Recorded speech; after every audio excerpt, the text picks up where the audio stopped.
तो दोस्तों, जैसा कि भैया हमारी समाकलन वाली सीरीज चल रही थी, उसी के आगे का आज लेक्चर होने वाला है, लेक्चर नंबर 10। आज के इस लेक्चर में हम एक नया टॉपिक पढ़ने वाले हैं, जो कि है एक नया फॉर्मेट, एक नया टाइप का क्वेश्चन जो कि आपको समाकलन में देखने को मिलता है, जिसका नाम है आंशिक भिन्नों द्वारा समाकलन। ठीक है, तो भैया जिसने भी अभी तक का चैनल को सब्सक्राइब और वीडियो को लाइक नहीं किया हो तो भैया तुरंत से कर दे, क्योंकि आज का ये वीडियो, आज का सेशन बहुत ही ज़्यादा जोरदार और बहुत ही ज़्यादा मज़ेदार है। क्यों? आज के इस सेशन से आपको सब कुछ क्लियर हो जाएगा। समाकलन में आंशिक भिन्नों द्वारा समाकलन कैसे करते हैं और क्या चीज़ें इसमें हैं जो कि इम्पॉर्टेंट है, क्या चीज़ नहीं इम्पॉर्टेंट है, क्या चीज़ इसमें ऐसी हैं जो कि हम गलतियां कर देंगे या क्या चीज़ इसमें हम गलती कर सकते हैं, सभी चीज़ों को एकदम डिटेल में देखेंगे। बने रहिए इस वीडियो के अंत तक। चलिए, तो सबसे पहले मैं आप सभी को एक चीज़ बता दूं। एक मिनट दोस्तों,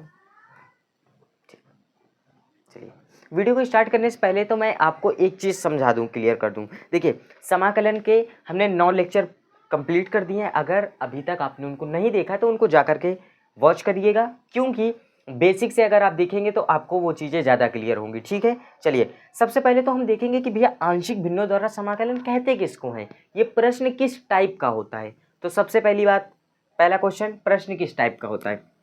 अगर आपसे दे दिया जाए integration of 1/x plus a x minus a, ऊपर 1 है ये इंटू डी एक्स। ठीक, अगर आपको दे दिया जाए इंटीग्रेशन ऑफ x प्लस ए का स्क्वायर इंटू एक्स माइनस ए, ये सिंपल है। ठीक है, मतलब कि इसमें स्क्वायर नहीं है।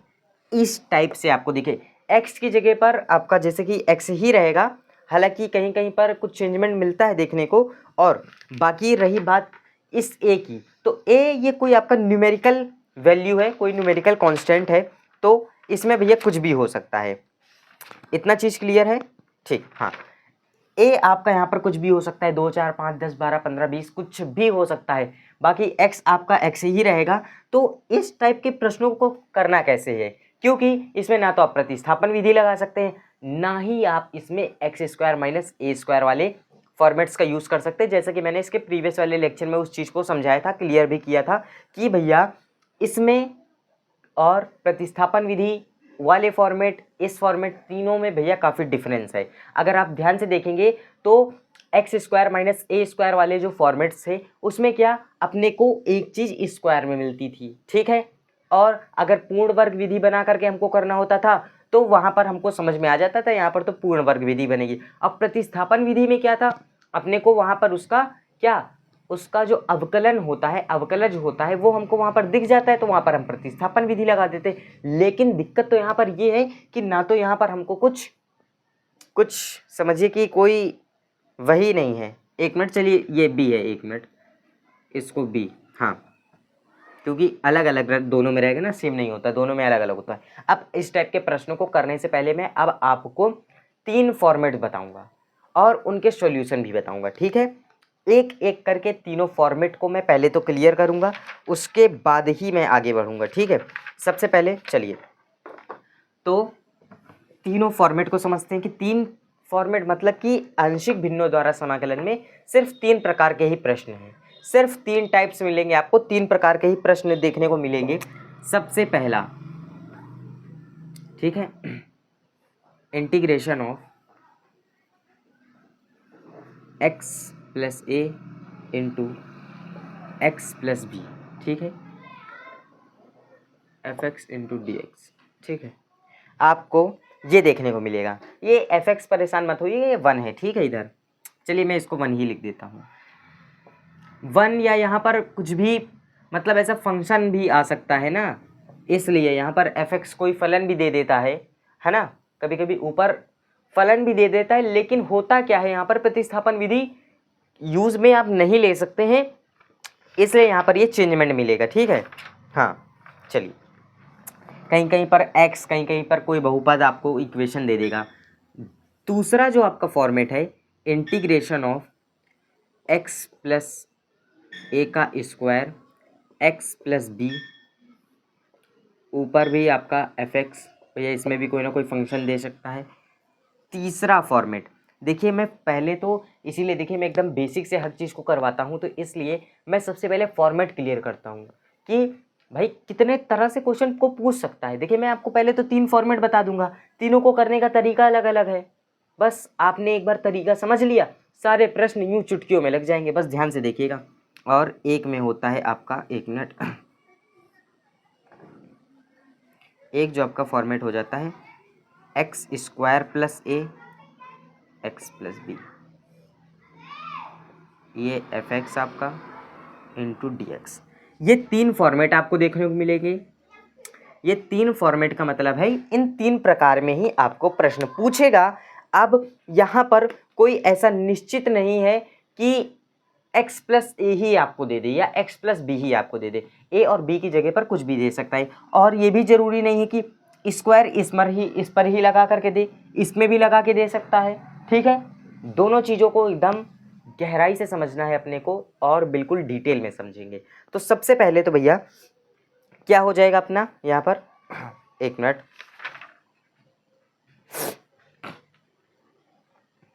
ठीक, चलिए देखिए इसका जो रूल होता है, इसमें क्या होता है सिंपल वाले में, सिंपल, पहले मेरी एक बात को ध्यान रखिएगा, ये फॉर्मेट में 1 बता रहा हूँ। इसमें क्या हो जाता है कि आपको इस फॉर्म में लिखना है ए अपॉन में ये एक में एक्स प्लस ए, मतलब कि इसको टुकड़ों में तोड़ना है। ए अपॉन में ये एक्स प्लस ए हो जाता है, प्लस बीच में प्लस ही रहेगा, हमेशा ध्यान रखिएगा। और दूसरा हो जाता है बी अपॉन में एक्स प्लस बी। ठीक है, ये दो चीज़ में तोड़ा जाएगा इसको। अभी मैं सारी चीज़ें बताऊंगा, अभी फ़िलहाल आप इस चीज़ को थोड़ा सा गौर करिए, इससे सवाल को करने में आपको आसानी हो जाएगी। 2 टुकड़ों में तोड़ना है। इसके बाद क्या होगा, यहाँ से ये जो पूरी इक्वेशन बन जाएगी, इससे आपको ए और बी की वैल्यू फाइंड करनी है। उसके बाद आप वैल्यू रखेंगे एंड देन आप इसका इंटीग्रेशन कर देंगे, आसानी से इसका आंसर आ जाएगा। मैं अभी वो भी बताऊंगा कैसे होगा, बस ध्यान से देखिए।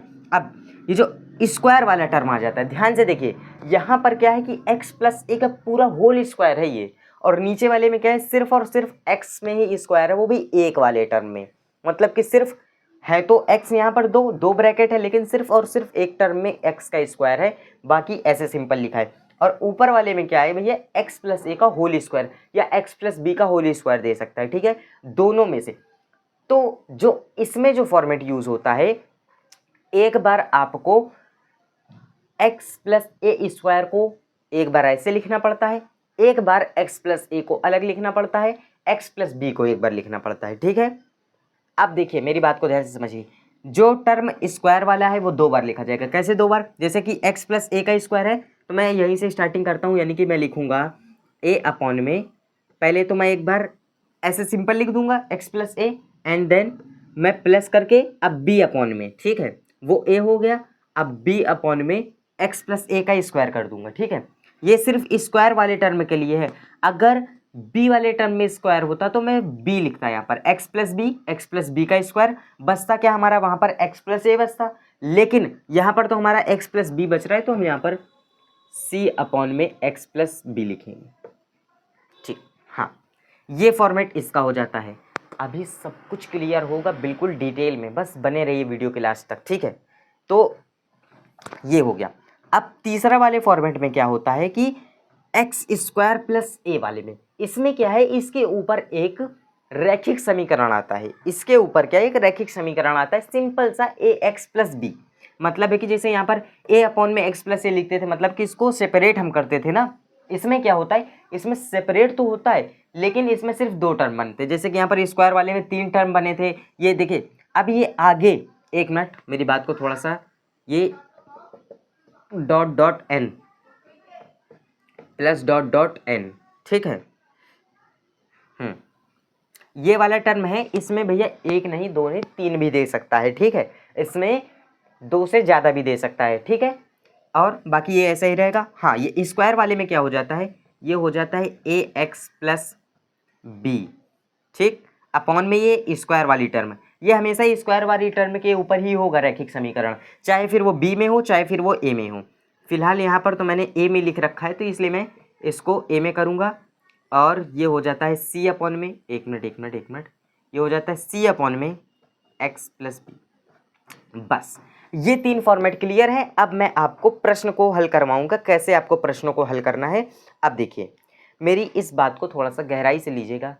ये जो फॉर्मेट है, ये वाले जो मैंने आपको 3 फॉर्मेट बताए, x प्लस ए, एक्स प्लस बी, ये स्क्वायर वाला और सिर्फ एक्स स्क्वायर वाला, ये तीनों फॉर्मेट सिर्फ और सिर्फ क्या, सिर्फ और सिर्फ परिमेय फलनों के लिए है, सिर्फ और सिर्फ परिमेय फलनों के लिए है, यानी कि जिनको हम px अपॉन में qx लिख सकते हैं। परिमेय फलन तो आपको बेसिक चीज़ें, इतना तो क्लियर होगा, हाई स्कूल में आप लोग पढ़ के आए होंगे। अच्छा, और दूसरी चीज़, इसकी कंडीशन क्या है कि ये साइन कॉस ई की पावर एक्स लॉग, इन सब में कोई वर्क नहीं करेगा, ठीक है। अब सोचिए कि आप यहाँ पर x प्लस लॉग एक्स लिख करके आ जाए, कोई काम का नहीं है।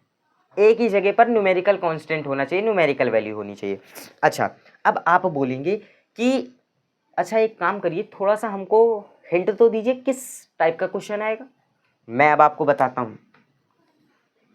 जैसे कि आपको दे दे x प्लस 1 अपॉन में x प्लस 2, x प्लस 3, ये तो 2 टर्म नीचे दिया है, कहीं कहीं पर नीचे 3 टर्म दे देता है। घबराने वाली कोई बात नहीं, प्रश्न ये सिंपल फर्स्ट वाला टर्म है, वो काफ़ी इजी है करने में, सिर्फ ए बी सी की वैल्यू निकाल के रख के इंटीग्रेशन कर देना, एकदम सिंपल, ठीक है। बस इंटीग्रेशन आपका थोड़ा सा हार्ड होना चाहिए, मतलब कि थोड़ा सा आपको स्पीड होनी चाहिए, एक्यूरेसी होनी चाहिए इंटीग्रेशन करने में भी। जैसे कि मैंने भैया आपको अवकलन तो ऐसे सिखाया था कि आप बिना कॉपी पेन उठाए भी उसको कर सकते थे, ठीक है।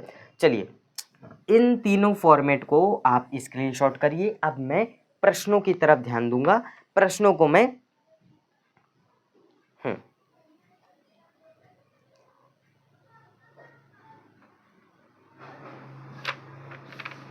एक चीज़ का और आपको यहाँ पर ध्यान रखना है।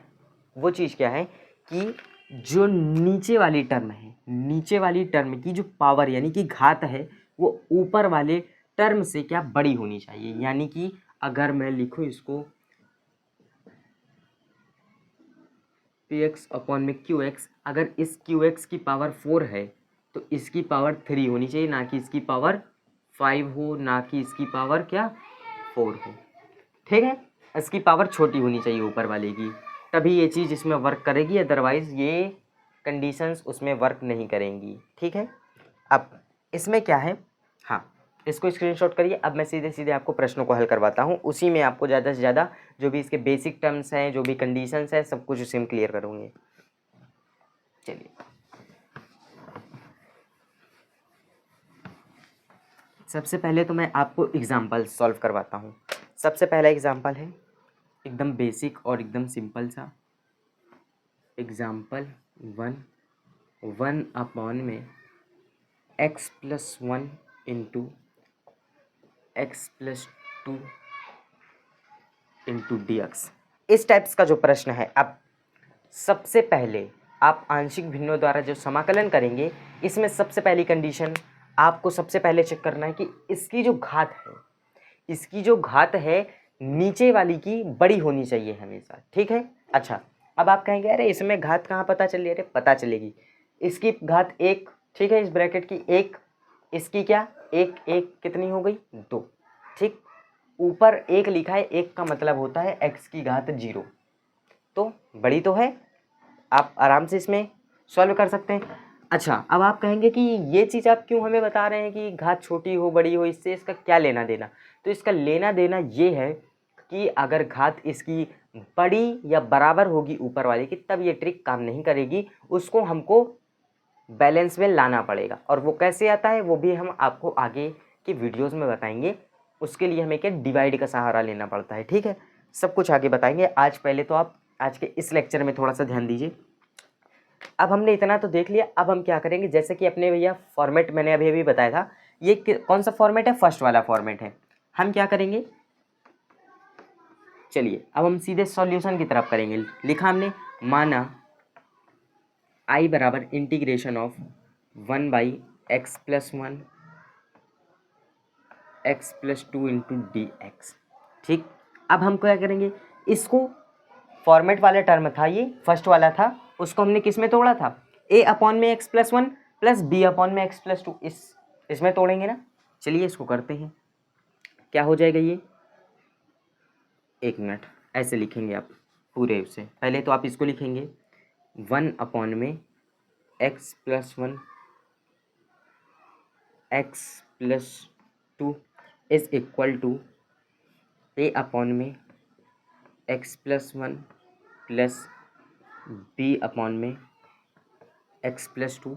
अब हम क्या करेंगे, चाहे तो आप इस वाले टर्म को उधर भेज दीजिए, ठीक है, नहीं तो आप इसका एलसीएम लेकर के भी सॉल्व कर सकते हैं, ये नीचे वाले से नीचे वाला कट जाएगा, ठीक है। मैं आपको एक सिंपल सी ट्रिक बताऊं, आप इसको ही इधर भेजिए, आसानी होगी करने में। इस वाले टर्म को मैंने इधर भेजा तो ये दोनों में मल्टीप्लाई होगा, ए में जब ये वाला टर्म मल्टीप्लाई होगा तो एक्स प्लस ए वाले टर्म एक्स प्लस वन वाला टर्म से कट जाएगा, बचेगा क्या, एक्स प्लस टू। यानी कि आप इसको लिख सकते हैं one is equal to x plus two multiply a plus, अब ये वाला टर्म बी में जाएगा तो क्या एक्स प्लस टू, यानी कि एक्स प्लस टू से एक्स प्लस टू कट जाएगा, बचेगा क्या बी और एक्स प्लस वन, यानी कि यहाँ पर बचेगा एक्स प्लस वन और बी। ये इसको दीजिए क्या, चलिए इसको हमने बनाया समीकरण नंबर एक, इसको बनाया समीकरण नंबर दो, इसको बनाया समीकरण नंबर तीन। अब हम क्या करेंगे, ये जो इक्वेशन बनी है ये इक्वेशन क्या भैया, इसके सभी मानों के लिए सत्य है, यानी कि x के सभी मानों के लिए सत्य है। आप यहाँ पर x का कोई भी मान रख करके देखेंगे ये इक्वेशन उसके लिए सत्य है, ठीक है।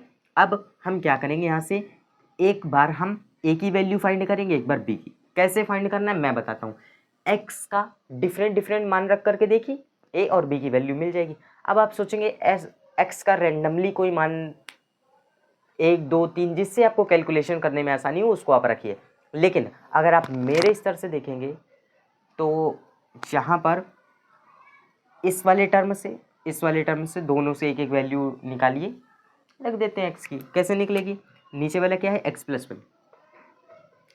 Plus one is equal to zero करिए, x बराबर माइनस वन। एक बार हम x बराबर माइनस वन रखेंगे और एक बार x बराबर माइनस टू। हम क्या करेंगे, x बराबर माइनस का वन रखेंगे पहले तो,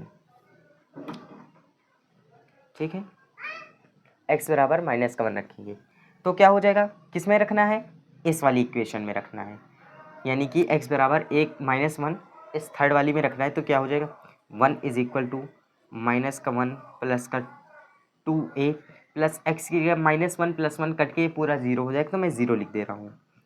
ये क्या हो जाएगा, प्लस माइनस माइनस, यानी कि ये हो जाएगा प्लस का वन, फाइनली आपका a बराबर वन आ जाएगा। देखिए a का मान आ गया एकदम आसानी से।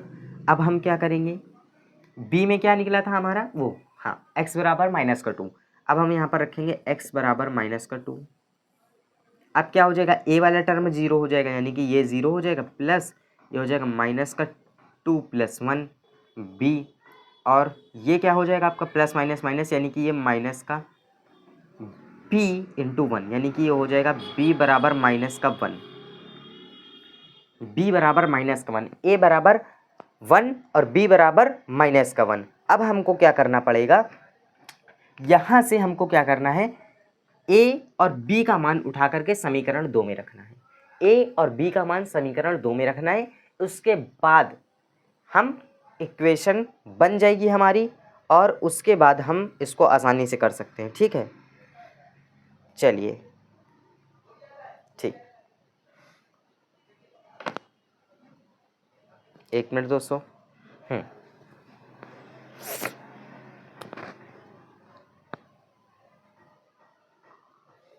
हाँ, इसके बाद आपने क्या किया,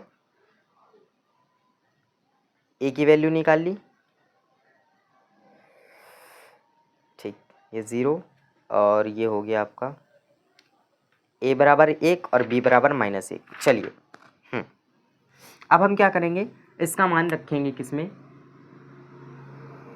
समीकरण दो में। a का मान कितना है, एक, यानी कि ये आप लिखेंगे, ये हो जाएगा वन अपॉन में x plus one plus minus का वन अपॉन में एक्स प्लस टू, इसका करा देंगे मल्टीप्लाई, वो इसका करा देंगे मल्टीप्लाई, तो ये हो जाएगा एक्स प्लस वन माइनस का वन अपॉन में एक्स प्लस टू, ठीक है।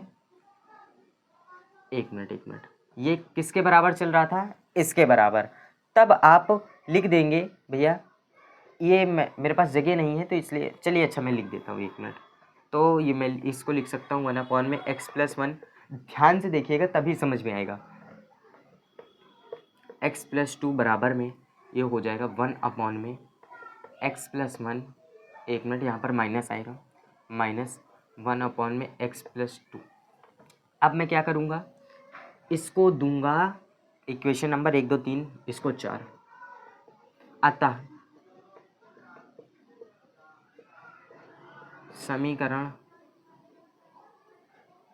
या तो आप इसको ना लिख करके ऐसे भी कर सकते हैं, डायरेक्ट आप लिख सकते हैं I बराबर इंटीग्रेशन ऑफ ये 1 में x+1 -1 में x+2, ठीक है, इतना आप लिख देंगे और यहाँ पर आप ब्रैकेट में लिख देंगे समीकरण किससे भैया, 1 से, समीकरण 1 से।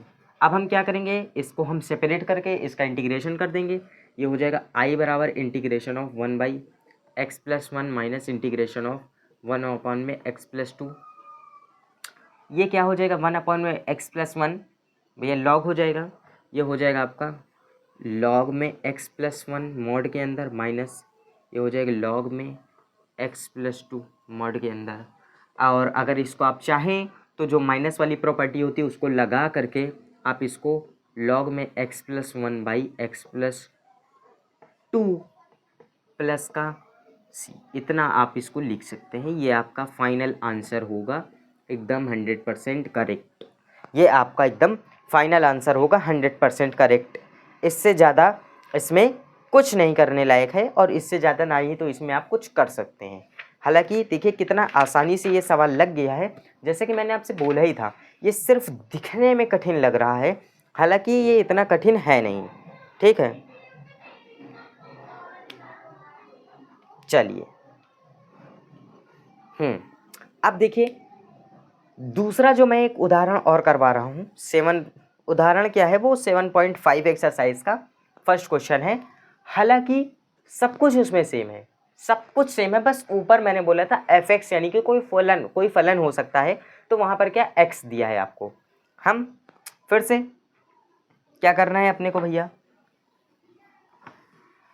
चलिए अब हम दूसरा वाला देखते हैं, बहुत बेहतरीन सा सवाल है। ऊपर क्या दिया है अपने को, x दिया है। देखिए आज की भैया क्लास में हम जितना हो सकता है उतना डिटेल में समझेंगे, ठीक है, ताकि हमको कल की क्लास में सवालों को सॉल्व करने में कोई दिक्कत ना हो, ठीक है। चलिए अपना क्या काम, पहले तो देखना है क्या सवाल क्या दे रखा है।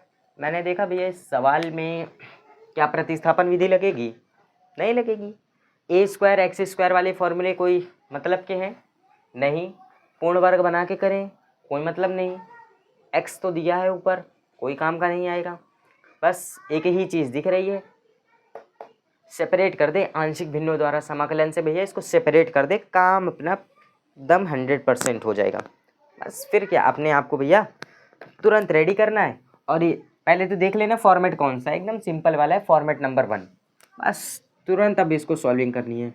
माना I बराबर इंटीग्रेशन ऑफ x में x+1 x+2 dx, ठीक। अब फर्स्ट वाले फॉर्मेट में अपना क्या हो जाता है भैया, a में x+1 एक बार एक ब्रैकेट प्लस एक बार दूसरा ब्रैकेट। बस अब अपने को क्या करना है, इक्वल में लिखना है, यानी कि इसको x में x+1 x+2 is equal to a में x+1 प्लस b में x+2। चाहे तो एलसीएम लेके करो, चाहे तो इस वाले टर्म को इधर भेज के करो, जैसी मर्जी वैसे करो।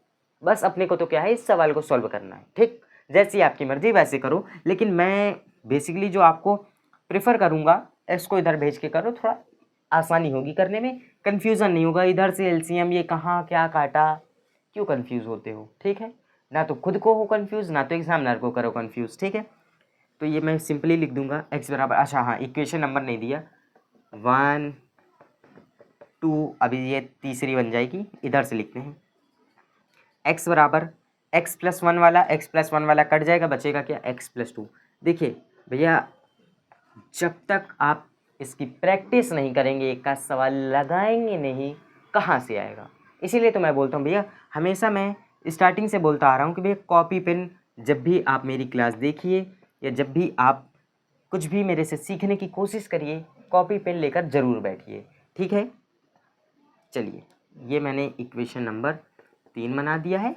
अब हमको क्या करना है, ये इक्वेशन भैया x के सभी मानों के लिए सत्य है। अपने को क्या है, ज़्यादा दिमाग नहीं लगाना है, अपने को क्या करना है, x का मान रखना है। तो क्या दिख रहा है यहाँ से, एक तो x का मान निकाल लेते हैं, कोई दिक्कत नहीं। x का मान -1 निकलेगा, इधर से -2 निकलेगा, बस x का मान एक -1 एक -2 निकलेगा, रख देते हैं, काम खत्म। यहाँ पर हम रखेंगे x का मान -1, x का मान -2। सेम सब कुछ ऐसा ही आपको करना है बिल्कुल पेपर में। ये -1 रखा, जहाँ पर x है ये -1 रखा, प्लस का 2a रखा, ये प्लस प्लस का मान 0, इधर वाले टर्म को मैंने पूरा 0 लिख दिया, ठीक है। अब क्या हो जाएगा, प्लस माइनस माइनस माइनस का वो सॉरी ये प्लस का 1 इंटू ए, इधर क्या है -1, ए बराबर ये इधर जाएगा, ये हो जाएगा -1। चाहे तो -1 या 1/1 लिखिए, बात एक ही है। 1/1 लिखिए माइनस का या 1 लिखिए, बात एक ही है, क्योंकि नीचे अगर 1 आता है तो कोई इतना खास इम्पैक्ट नहीं पड़ता है। -2, ये -2 लिखा मैंने, माइनस वाला टर्म पूरा 0, बचेगा क्या, ये हो जाएगा 0 plus -2 + 1 b, plus minus minus क्या बचेगा, -b बराबर 2, ठीक है। चाहे तो इसको इधर भेज करके, यानी कि कुछ नहीं, माइनस से माइनस काट दो, b का मान 2 आएगा, काम बस इतना सा है। नहीं तो उधर माइनस का मतलब कि 1 मल्टीप्लिकेशन में था, उधर भेजते डिवाइड में जाता, माइनस से माइनस कटता, नीचे एक कोई मतलब नहीं, सीधा साफ साफ b का मान 2 लिख दिया हमने। अब हमको क्या करना है, चलिए इतना करने के बाद सुंदर सी रेखा खींचनी है, क्योंकि अपने को तो बोर्ड में इतनी जगह भी नहीं मिलती, क्योंकि बोर्ड तो अपना छोटा है। बड़ा लेंगे बोर्ड एक दिन, जब आप लोग सपोर्ट करेंगे तभी ले सकते हैं। तो इसीलिए तो मैं बोलता हूँ एक लाइक एक सब्सक्राइब जरूर करिए, ठीक है। चलिए अब अपने ने तो भैया ए और बी का मान निकाल लिया है, ए और बी का मान रखना है, सिंपल सा। ए और बी का मान किस में रखना है, ए और बी का मान समीकरण 2 में रखने का। अतः समीकरण 2 में ए व बी का मान रखने पर, समीकरण 2, ये रहा समीकरण 2, ए और बी का मान रखना है, यानी कि x/(x+1 x+2) is equal to -1/x+1 plus का 2/x+2, बस इतना बना। अब ये वाला टर्म कोई दिक्कत नहीं, अपने ने यहाँ पर हाईलाइट किया था, इसको साफ साफ लिख देंगे, क्या हो जाएगा, i बराबर इंटीग्रेशन ऑफ -1/x+1 प्लस का 2/x+2, ठीक है। इसको समीकरण 1 2 3 4, चलो इसको 4 दे दो, इसको 5 दे दो, अपने को क्या समीकरण बनाने में क्या जा रहा है अपना। देखो जितना सिस्टमेटिक वे में करोगे उतना आपको ही फ़ायदा है, ठीक है। ना तो मुझे कुछ फ़ायदा है, ना तो आपको कुछ फ़ायदा है, हाँ बल्कि आपको फ़ायदा है। क्यों फ़ायदा है भैया, जितना सिंपल और साफ़ सुथरा लिखोगे एग्जामिनर उतना ही नंबर देगा, काटेगा नहीं, ठीक है। हालांकि मैथ में कुछ फालतू नंबर वैसे कटते नहीं, लेकिन भैया आप उल्टा सीधा कहीं का क्या, कहीं से समीकरण से वैल्यू उठा के उल्टा सीधा रख दो, तो उसको थोड़ा ना समझ में आएगा। जब आप साफ साफ लिखोगे कि समीकरण 2 में ए व बी का मान रखने पर, इतना तो वो नज़र फेर ही लेगा, अच्छा समीकरण 2 है, ए व बी का मान ये, अच्छा ठीक, इतना थोड़ा सा कॉमन सेंस लगाया करिए, एकदम जो जितना हो सके उतना साफ सुथरा लिखने की कोशिश करिए, ठीक है। ये हमारा लास्ट एग्जाम्पल है। इसके बाद जो नेक्स्ट वाला लेक्चर होगा उसमें आगे के प्रश्नों को और उदाहरण जितने भी बचेंगे उनको हम हल करेंगे, ठीक है। इस वाले प्रश्न को जल्दी से करते हैं भैया और इसको जल्दी से सॉल्व करते हैं। अच्छा चलिए, बस अतः समीकरण 5 का x के सापेक्ष समाकलन करने पर, हालांकि लिखने की कोई ज़रूरत नहीं है ये सारी चीज़ें, लेकिन जितना अच्छे से अच्छा हो सकता है आपको करने की ज़रूरत है। आपको ये नहीं सोचना कि अरे फालतू है, बेकार है, लेकिन नहीं, आपको अपने काम से मतलब है। आप जितना साफ सुथरा लिख सकते हैं। अच्छा देखिए, जैसे कि मैंने ये फॉर्मेट लिखा है, ठीक है, हालांकि थोड़ा बहुत मतलब आपको गंदा दिख रहा होगा क्योंकि बोर्ड हमारा छोटा है, एक ही में ज़्यादा गड़बड़ सड़बड़ हो गया, कोई दिक्कत नहीं, तो इतना थोड़ा सा कंप्रोमाइज़ किया करिए। चलिए अब हम क्या करेंगे, अतः आई बराबर इंटीग्रेशन ऑफ, इसको अलग अलग सेपरेट करिए। आप कहेंगे इसमें आप क्या सेपरेट करना, मतलब कि अलग अलग इंटीग्रेशन का साइन लगा दो जिससे कि करने में भैया आसानी हो। ये x+2 अलग अलग इंटीग्रेशन का साइन लगाया, यहाँ से माइनस को मैंने किया बाहर, इसका मैंने कर दिया। अच्छा यहाँ से 2 को भी मैं बाहर करूँगा। चलिए एक स्टेप और आपको दिखा देते हैं, 1 में x+1, ये भैया मैंने माइनस बाहर किया है, ठीक है, ये प्लस, ये 2 मैंने किया बाहर, integration of 1/x+2 into dx। एक मिनट, इधर भी तो dx नहीं लगा। आप कर देंगे इसका जल्दी से समाकलन, ये हो जाएगा माइनस का, ये हो जाएगा log x+1। एक चीज़ का ध्यान रखिएगा, ये x+1 log में ऐसे लिख दिया है, ये सिर्फ रैखिक समीकरणों के लिए है और कोई समीकरणों के लिए नहीं कि log लिख दिया है। अदर कहीं पर होगा तो उसका जो समाकलन की जो प्रोसेस होगी वो करेंगे। यहाँ पर मुझे रैखिक समीकरण दिखा, इसलिए मैंने 7.2 एक्सरसाइज में जो प्रश्न करवाए थे वैसे कर रहा हूँ इसको। और यहाँ पर अगर x का गुणांक 2, 4, 10, 15, 20 कुछ भी होता तो वो डिवाइड में जाता, ध्यान रखिएगा इस बात को, वरना भैया कहोगे कि कुछ भी उल्टा सीधा मुझे बता रहे हैं, तो उल्टा सीधा नहीं बता रहा हूँ मैं। प्लस का सी, हाँ प्लस का सी है, ये माइनस का बाहर चल रहा था। एक मिनट, अभी प्लस का सी नहीं लगाते, इतना चल रहा था। तो अगर आप चाहें तो इसको माइनस को अंदर मल्टीप्लिकेशन भी करा सकते हैं, तो मैं इसको अंदर मल्टीप्लिकेशन करा दे रहा हूँ। ये हो जाएगा log में x+1 माइनस में log x+2, या तो ये कर सकते हैं आप, माइनस वाले टर्म को पहले लिख दीजिए, चलिए जैसा आपको अच्छा लगे। मैं माइनस वाले टर्म को पहले लिख दे रहा हूँ, यानी कि 2 log x+2 मोड में माइनस का log x+1। देखिए सवाल को हल करने के कई सारे तरीके होते हैं, बशर्ते जो तरीका आपको अच्छा लगता है वही आप लोग करते हैं, लेकिन जो एक सिस्टमेटिक वे में बना हुआ है उसको करिए, ज़्यादा अच्छा लगता है। अच्छा हाँ, एक चीज़, चलिए आप ऐसे भी आंसर इसका लिख सकते हैं, कोई दिक्कत नहीं है उसमें, लेकिन जैसे कि अगर आप एकदम एक्यूरेट आंसर जैसे लिखें तो जैसे कि आप यहाँ से पावर को आप आगे ला सकते हैं, तो वैसे आप यहाँ से पावर को यहाँ पर भी भेज सकते हैं, ठीक है। तो आप इसको अगर जैसे लिखना चाहें तो आप ऐसे लिख सकते हैं log x+2 मॉड का ये स्क्वायर माइनस का log x+1। तो फाइनली आप जब आंसर लिखेंगे, 2 चीज़ आप देख रहे हैं, 2 log माइनस के दिख गए आपको, आप क्या करेंगे उसको एकदम सिस्टमेटिक वे में लिख देंगे x+1, प्लस का अब सी लगा दीजिए। अब आपका आंसर एकदम 100% करेक्ट। कुछ इस तरह से आपको सवालों को हल करना है इस प्रश्नावली 7.5 के सवालों में, जिसमें कि भैया आंशिक भिन्नों द्वारा समाकलन, कुछ इस तरह से आपको प्रश्न देखने को मिलेंगे, इस तरह से इसका प्रोसेस है करने का, और कुछ जो कि बेसिक चीज़ें आपको ध्यान रखनी है, जैसा कि अभी ये पावर वाला मैंने आपको बताया, और लॉग की प्रॉपर्टी, इससे पहले प्रीवियस वाले लेक्चर में मैंने लॉग की प्रॉपर्टी क्लियर करी थी, 2 लॉग की प्रॉपर्टी बताई थी, एक प्लस वाली भी एक माइनस वाली भी बताई थी। नहीं देखा है प्लीज़ जा कर के उसको वॉच करिए, और भैया तुरंत चैनल को सब्सक्राइब करिए और वीडियो को भी लाइक करिए। तो भैया मिलते हैं अपन एक नए बहुत ही बेहतरीन और ज़ोरदार लेक्चर में, तब तक के लिए भैया जय हिंद, जय Bharat, love you all, bye bye भैया। चलिए।